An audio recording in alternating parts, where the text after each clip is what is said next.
डूंगरपुर जिले में 84 विधानसभा उपचुनाव को लेकर भारतीय आदिवासी पार्टी बीएपी भी अपनी तैयारियों में जुट गई है। इसी के तहत आज बीएपी की ओर से सिमलवाड़ा में 84 विधानसभा क्षेत्र का कार्यकर्ता सम्मेलन का आयोजन किया गया। सम्मेलन में आगामी उपचुनाव को लेकर चर्चा की गई, वही कार्यकर्ताओं से संगठित होकर चुनाव में उतरने का आह्वान किया गया। सिमलवाड़ा में आयोजित कार्यकर्ता सम्मेलन के मुख्य अतिथि बांसवाड़ा डूंगरपुर सांसद राजकुमार रोत रहे। वही सम्मेलन में आसपुर विधायक उमेश मीणा, जिला अध्यक्ष अनुतोष रोत सहित पार्टी के नेता व कार्यकर्ता शामिल हुए। सम्मेलन में आगामी समय में चौरसी में होने वाले उपचुनाव को लेकर चर्चा की गई। वहीं इस मौके पर नेताओं ने कार्यकर्ताओं को संबोधित किया। अपने संबोधन में सांसद राजकुमार रोत ने कहा कि उपचुनाव में पार्टी को जिताना है। उन्होंने कहा कि आप सभी कार्यकर्ता अपने आप को राजकुमार रोत समझे और पार्टी जिसको भी टिकट देते हैं उसे भी राजकुमार रोत समझकर संगठित होकर चुनावी मैदान में उतरे। इस मौके पर बीएपी के नेताओं ने भाजपा और उनके नेताओं पर जमकर निशाना भी साधा। बांसवाड़ा के घोटिया आंबा धाम पर सांसद राजकुमार की बैठक के बाद भाजपा द्वारा शुद्धिकरण किए जाने के मामले में बीएपी ने नेताओं ने कहा कि भाजपा की मानसिकता खिसक गई है। इस प्रकार का कृत्य भाजपा की छुआछूत वाली मानसिकता को दर्शाता है। वही सम्मेलन में जिला अध्यक्ष अनुतोष रोत ने बताया कि 84 विधानसभा उपचुनाव को लेकर भारत आदिवासी पार्टी ने पैनल में जौथरी ब्लॉक से पोपट खोखारिया,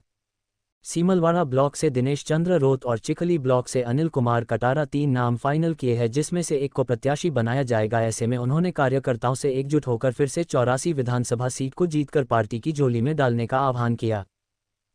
यस सर। आज भारत आदिवासी पार्टी का कार्यकर्ता का सम्मेलन हुआ था 84 विधानसभा उपचुनाव को लेकर।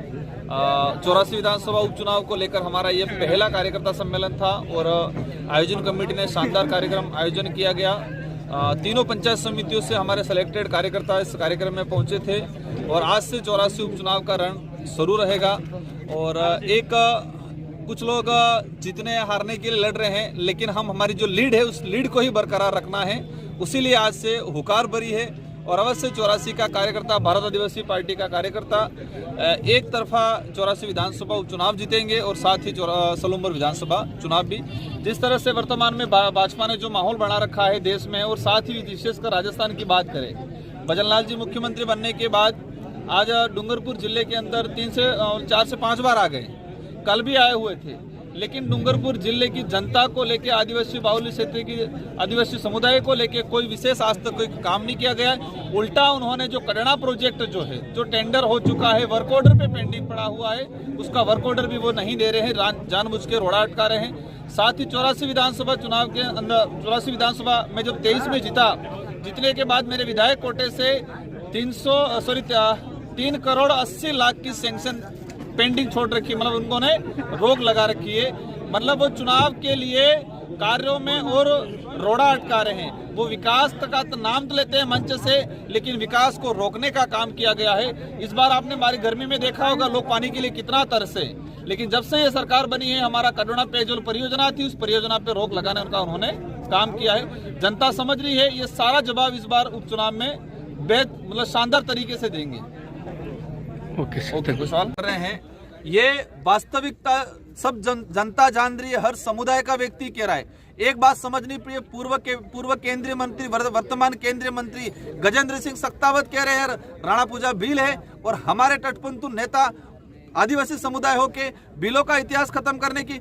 एक महाराणा प्रताप के साथ में एक तरफ जो मेवाड़ का प्रतीक चिन्ह है, उसमें बिलू राणा तीर कमान के साथ खड़ा है। ये इतिहास है, लेकिन वो जानबूझ के इस इतिहास को मरोड़ के 2 समुदाय के बीच में विवाद पैदा करने का काम कर रहे हैं। हमारे महापुरुष उस समय एक राष्ट्र के लिए लड़े थे, कौन आदिवासी कौन राजपूत कौन क्या वो लेके नहीं लड़े थे। उस सेना में मुसलमान भी था, उस सेना में आदिवासी भी था, वो एक इस धरती के लिए लड़े थे। लेकिन ये लोग राजनीतिक रोटियां सेकने के लिए आपस में बांटने के काम कर रहे हैं। अभी मणिलाल जी हैं जो आपके साथ में पहले चुनाव लड़े थे, विधानसभा चुनाव, और आदिवासी परिवार की विचारधारा के अकॉर्डिंग चलते थे, लेकिन अचानक से आपसे अलग होके और लगातार बाप पार्टी के ऊपर प्रहार करते नजर आ रहे हैं। इनको ठेका मिला है, भाजपा की तरफ से ठेका मिला है कि बीएपी को टारगेट करना। कल एक पोस्ट आई है भाजपा 84 की आईडी, भाजपा की आईडी पे जो पोस्ट लिखी है वही पोस्ट मणिलाल जी गरासे की पोस्ट से आ रहा है,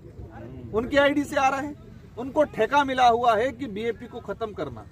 एक चीज ये, उनको भारत आदिवासी पार्टी के लोगों ने बाहर निकाला है। उनको इसलिए निकाला है कि वो पार्टी तोड़ने की साजिश रच रहे थे, भारत आदिवासी पार्टी तोड़ने की साजिश रच रहे थे। हम कह रहे हैं कि आपको हमने सम्मान दिया था, इस पार्टी में, इस विचारधारा में कोई महत्वपूर्ण नहीं है, न राजकुमार रोत महत्वपूर्ण है, ये विचारधारा महत्वपूर्ण है, आम कार्यकर्ता महत्वपूर्ण है। मुझे जब तक मैं आम कार्यकर्ता की भावना के हिसाब से चलूंगा तब तक राजकुमार का सम्मान होगा, और राजकुमार जिस दिन इस विचारधारा और आम जनता की भावना के विरोध में काम करेगा तो राजकुमार को भी जनता नहीं काटेगी। वही चीज मणिलाल जी को कहना चाह रहा हूँ, आपने मान सम्मान दिया था, लेकिन आप लालच में आके हरकतें कर रहे, इस तरह से कमेंट कर रहे हो। अभी भी लगता है वो सुधर जाए और साथ में देख लें, यहाँ माफी मांग ले समुदाय से। अभी आप संविधान और इतिहास की बात करते हो, लेकिन चुनाव होने वाले, तो भारत आदिवासी पार्टी कितने सीटों पर चुनाव लड़ेगी? हम लोग अभी संभावित, हमारी पार्टी का हाईकमान है वो डिसाइड करेगा कितनी सीटों पे चुनाव लड़ना है। अभी आप संविधान और इतिहास की लगातार बात करते नजर आ रहे हो, हक अधिकारी को आदिवासियों की बात करते हैं, लेकिन बीजेपी और बीजेपी के सांसद हैं और मंत्री हैं, वो लगातार आदिवासियों के इतिहास और संविधान को उंगली करते नजर आ रहे हैं। इनको भाजपा की तरफ से ठेका मिला है कि आदिवासियों के अधिकार खत्म करना, लेकिन उनको ध्यान रखना चाहिए कि ठेका बहुत जल्दी रिजेक्ट तो होगा। जनता समझदार है, हर 5 साल में टेंडर प्रक्रिया होती है चुनावी, और जनता आने वाले समय में मन्नालाल जी, बाबूलाल जी को इस टेंडर के अंदर उनका ठेका समाप्त हो जाएगा। अभी आप भाषण में कह रहे थे कि 84